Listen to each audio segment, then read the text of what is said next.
Aku tidak pernah menyangka bahwa undangan makan malam itu akan menjadi titik awal runtuhnya cara pandangku tentang keluarga, harga diri, dan diam yang terlalu lama kupelihara. Hari itu, ponselku bergetar saat matahari belum benar-benar tenggelam. Nama ibu mertuaku muncul di layar, Ratri Winasih. Jantungku langsung mengencang, bukan karena takut, tapi karena tubuhku sudah terbiasa bersiap setiap kali namanya muncul.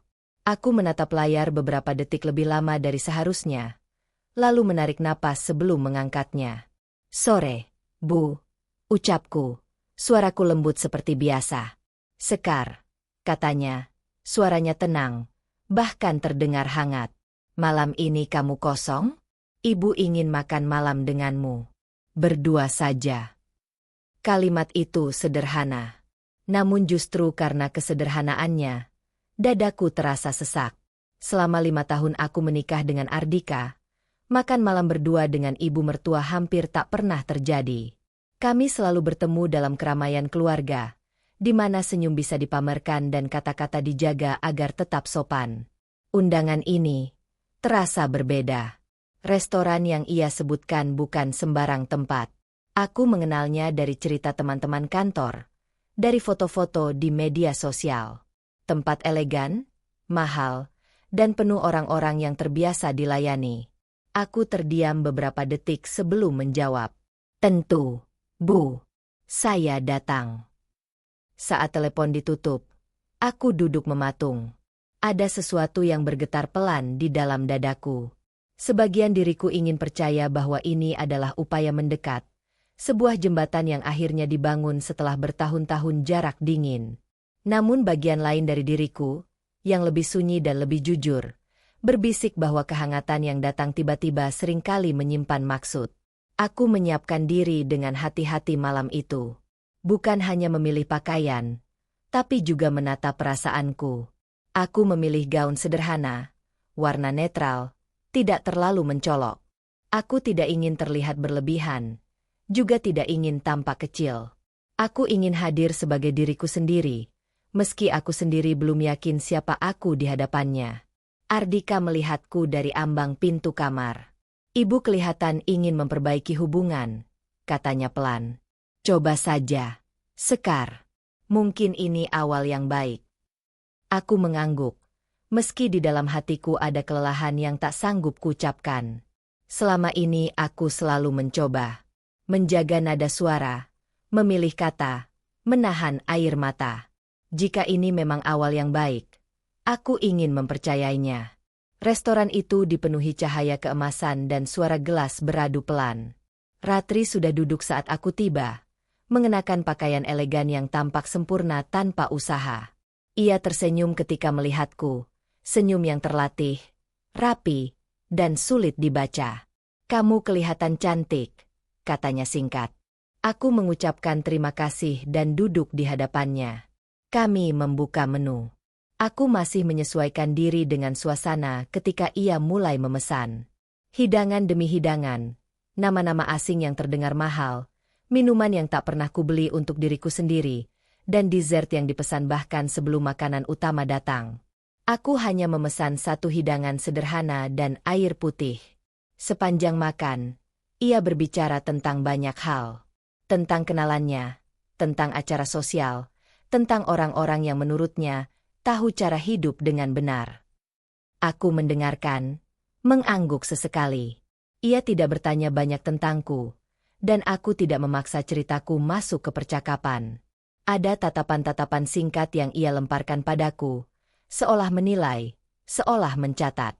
Di sela-sela itu, kenangan lama muncul pelan-pelan. Bukan kejadian yang jelas, tapi perasaan. Cara ia pernah menghela napas ketika melihat masakanku. Nada suaranya saat menyebut namaku di depan orang lain, selalu sedikit berbeda, sedikit lebih dingin. Aku tidak pernah bisa menunjuk satu kesalahan besar. Hanya kumpulan kecil rasa tidak layak yang lama-lama mengendap. Makan malam hampir selesai ketika pelayan meletakkan map hitam kecil di meja. Jantungku berdetak lebih cepat. Entah kenapa. Ratri meraih tasnya, membukanya, lalu menutupnya lagi. Ia mengerutkan dahi, seolah baru menyadari sesuatu. Oh, katanya ringan. Sekar, kamu kan sekarang sudah kerja. Ibu lupa dompet. Kalimat itu jatuh di antara kami. Tidak keras, tidak dramatis. Namun aku mendengarnya dengan sangat jelas. Seperti ruangan mendadak sunyi. Aku menatapnya, mencoba mencari tanda bahwa ini candaan, bahwa ia akan tertawa dan berkata dompetnya ada di mobil. Tapi tidak ada senyum. Tidak ada penjelasan lanjutan. Di dadaku, ada rasa panas yang menjalar perlahan. Bukan marah, tapi sesuatu yang lebih menyakitkan. Aku mengerti saat itu. Ini bukan lupa. Ini bukan kebetulan. Ini adalah ujian. Atau mungkin pernyataan. Aku tidak berkata apa-apa. Tanganku bergerak mengambil map itu. Aku menyebutkan metode pembayaran dengan suara yang stabil. Bahkan terlalu stabil. Pelayan mengangguk dan pergi. Ratri tersenyum kecil, seolah segalanya berjalan sesuai rencana. Saat aku menandatangani struk, aku merasa seperti melihat diriku sendiri dari luar. Seorang perempuan yang duduk tenang, bahunya tegak, wajahnya terkendali. Tidak ada yang tahu bahwa di dalam dirinya, sesuatu retak pelan. Kami berdiri untuk pergi. Ratri mengucapkan terima kasih seolah aku baru saja melakukan hal biasa. Di luar restoran, udara malam menyentuh kulitku, dingin dan jujur. Aku mengucapkan selamat malam, membungkuk sedikit, lalu berjalan menuju mobil. Di kursi pengemudi, aku duduk lama tanpa menyalakan mesin. Tanganku gemetar, bukan karena uang, tapi karena makna di baliknya. Untuk pertama kalinya, aku benar-benar mengerti bahwa diamku selama ini telah dibaca sebagai izin. Aku menatap lurus ke depan. Tidak ada air mata yang jatuh. Belum. Tapi aku tahu, saat aku menatap angka di struk itu, aku tidak lagi menjadi perempuan yang sama seperti saat memasuki restoran. Aku tidak bereaksi malam itu. Aku tidak membantah. Aku tidak melawan. Namun di dalam diriku, sesuatu telah bergeser. Dan pergeseran itu tidak bisa dibatalkan. Mesin mobil akhirnya menyala. Tapi aku tidak langsung pulang. Aku membiarkan kendaraan itu berjalan tanpa tujuan beberapa menit. Seolah jika aku menunda, perasaan di dadaku akan ikut reda. Lampu jalan memantul di kaca depan. Garis-garis cahaya yang datang dan pergi. Sama seperti pikiranku yang tidak bisa diam. Aku tidak marah. Itu yang paling mengejutkanku. Yang ada hanyalah rasa berat. Seperti membawa beban yang tak terlihat tapi menekan dari dalam. Uang yang kubayarkan bukan sekadar angka. Ia berubah menjadi simbol. Tentang posisiku. Tentang caraku selama ini berdiri di hadapan orang-orang yang seharusnya menjadi keluarga. Di dalam mobil Ratri, yang kami tumpangi bersama karena sopirnya menunggu di rumah, ia duduk dengan sikap santai. Ia membuka ponselnya, membalas pesan, sesekali tersenyum kecil. Tidak ada tanda canggung. Tidak ada permintaan maaf. Tidak ada pembahasan tentang apa yang baru saja terjadi. Restorannya enak, ya, katanya tiba-tiba, seolah kami baru saja berbincang ringan. Pelayanannya juga cepat. Aku menjawab pendek. Iya, Bu. Nada suaraku datar. Aku menjaga agar tidak terdengar getir.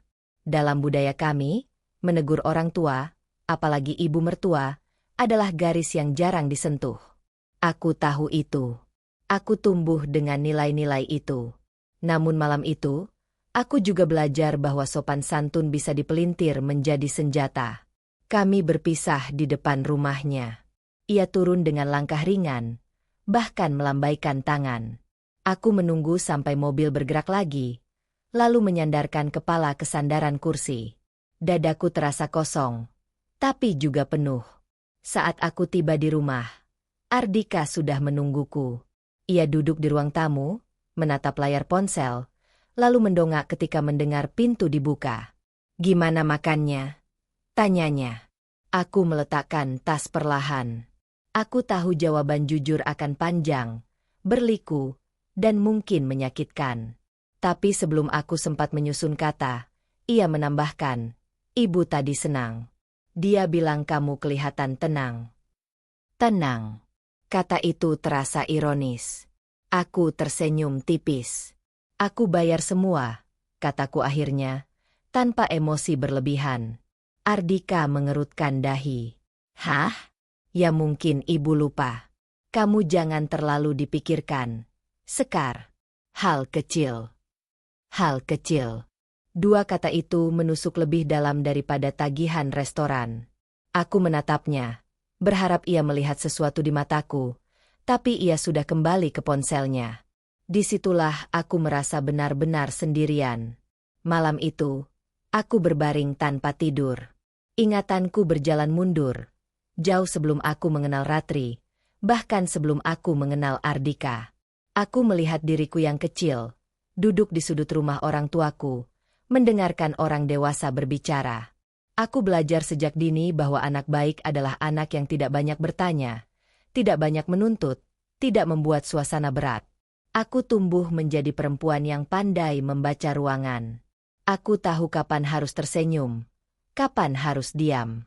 Aku mengira itu kekuatan. Tapi malam itu, aku mulai bertanya, sejak kapan kekuatan berubah menjadi kebiasaan menghilangkan diri sendiri? Keesokan harinya, aku pergi bekerja seperti biasa. Aku menyelesaikan tugas, menghadiri rapat, menjawab email. Dari luar, hidupku tampak normal. Tapi di dalam, ada percakapan yang tak henti-hentinya berputar. Setiap kali aku teringat wajah Ratri saat mengatakan ia lupa dompet, ada sesuatu yang menegang di rahangku. Beberapa hari kemudian, aku bertemu Larasati. Kami duduk di kafe kecil yang biasa kami kunjungi sejak kuliah. Ia memandangku lama sebelum berbicara. Kamu kelihatan capek, bukan capek fisik, katanya. Aku tertawa kecil, lalu berhenti. Kata-kata itu membuka pintu yang sudah lama tertutup. Aku menceritakan semuanya, tanpa membesar-besarkan, tanpa drama. Hanya fakta dan perasaanku. Larasati mendengarkan tanpa memotong. Ketika aku selesai, ia menarik napas panjang. Sekar, katanya pelan, diamu itu juga pilihan. Kalimat itu menghantamku lebih keras dari yang kuduga. Aku ingin membantah, ingin mengatakan bahwa aku hanya ingin menjaga keharmonisan. Tapi aku tahu ia benar. Setiap kali aku memilih diam, aku memberi ruang bagi orang lain untuk melangkah lebih jauh. Beberapa hari setelah itu, aku mulai melihat perubahan kecil. Bukan pada diriku, tapi pada cara cerita itu bergerak di luar sana. Seorang kerabat menyebutkan dengan nada bercanda bahwa aku traktir ibu mertua makan mahal. Seorang kenalan tersenyum sambil berkata aku, sudah mapan sekarang. Aku mengerti. Cerita itu telah berpindah tangan, berubah bentuk. Aku tidak lagi menjadi perempuan yang diuji, tapi perempuan yang dianggap pantas membayar. Dan Ratri tidak pernah perlu mengucapkan kebohongan terang-terangan. Diamku telah melengkapinya. Suatu sore, hujan turun tiba-tiba. Aku berteduh di sebuah bangunan tua di dekat kantorku.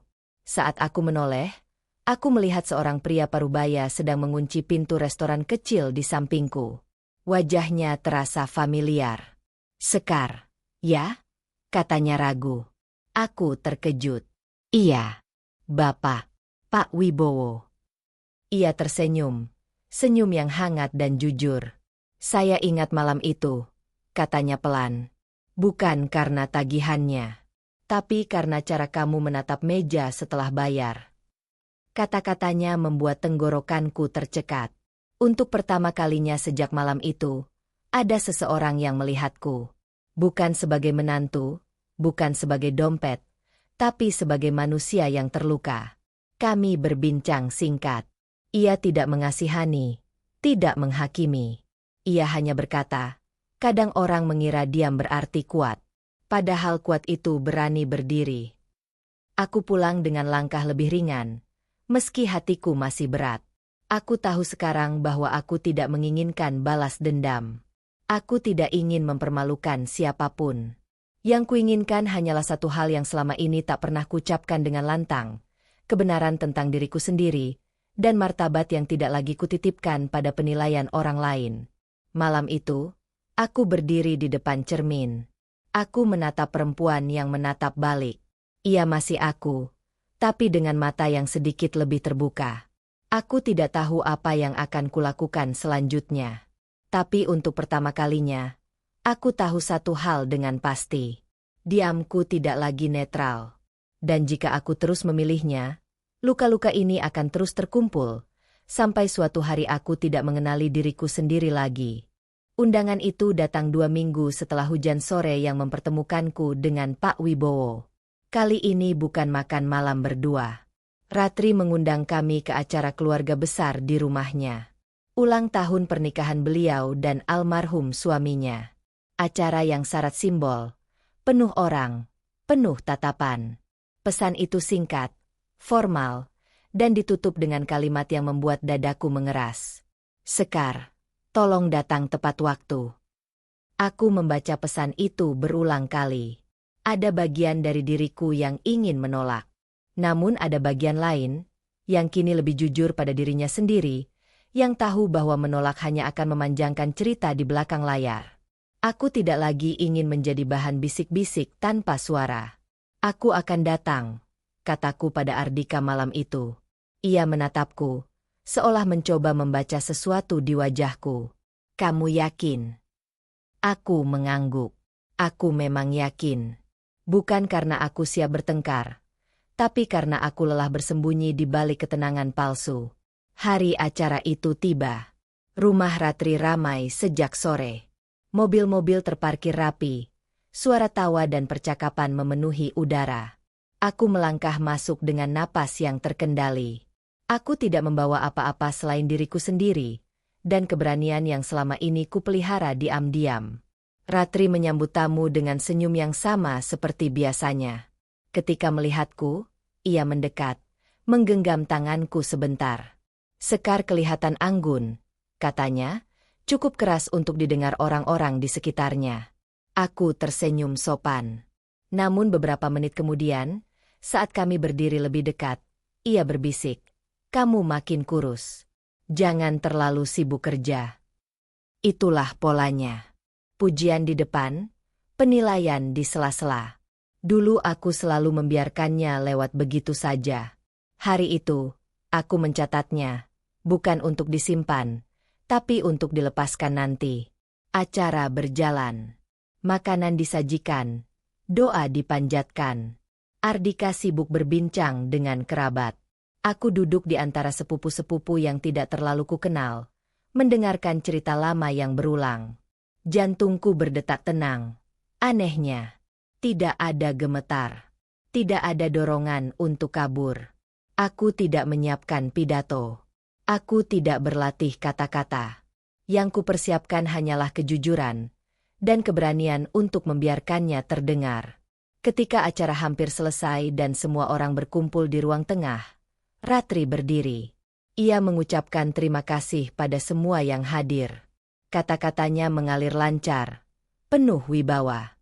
Ia menyebut Ardika, menyebut keluarga, lalu tanpa kuduga, menyebut namaku. Dan tentu saja, Sekar, katanya sambil tersenyum ke arahku, menantu yang sekarang sudah mandiri dan selalu ingin membantu. Beberapa orang menoleh padaku.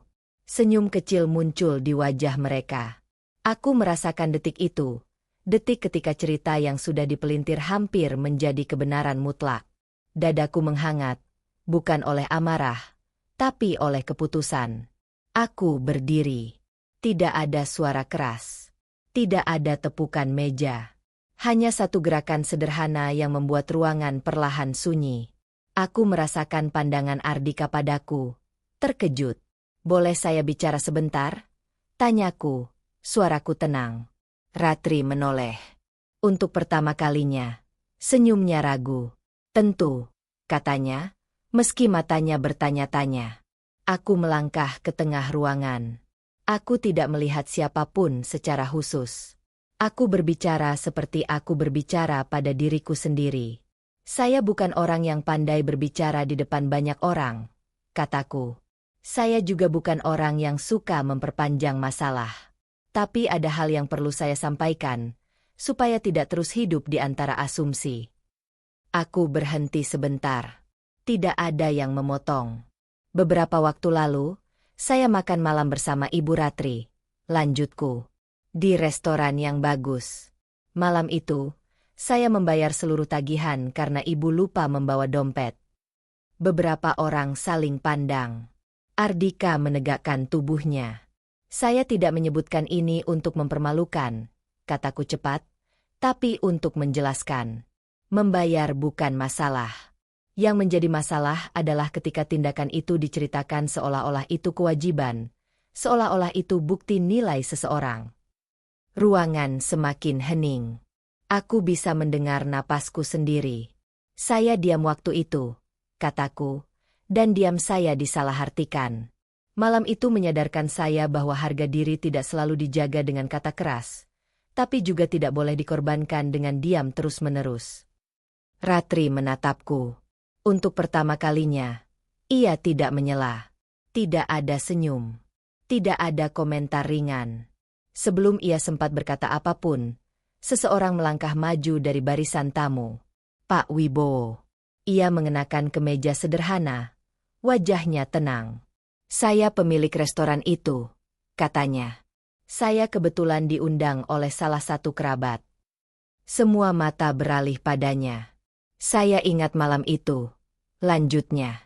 Saya melihat sendiri bagaimana Sekar membayar dengan tenang. Tidak ada drama. Tidak ada keberatan. Tapi juga tidak ada niat untuk dipamerkan. Jika cerita itu beredar berbeda, saya merasa perlu meluruskan. Udara terasa berat. Ardika menoleh padaku, lalu ke ibunya. Wajahnya berubah. Perlahan-lahan. Ada kebingungan, lalu kesadaran yang terlambat. Aku tidak menunggu reaksi lebih jauh.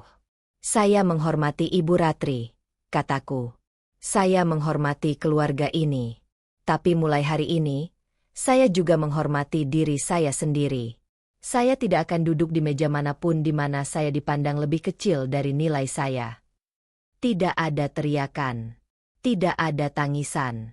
Tapi ada sesuatu yang pecah. Bukan hubungan, melainkan ilusi. Ratri membuka mulutnya, lalu menutupnya kembali. Untuk pertama kalinya, ia tidak memiliki kata-kata. Aku duduk kembali. Tanganku dingin, tapi hatiku ringan. Ardika akhirnya berbicara. Suaranya rendah, penuh penyesalan. Sekar, aku tidak tahu. Aku menatapnya. Sekarang kamu tahu.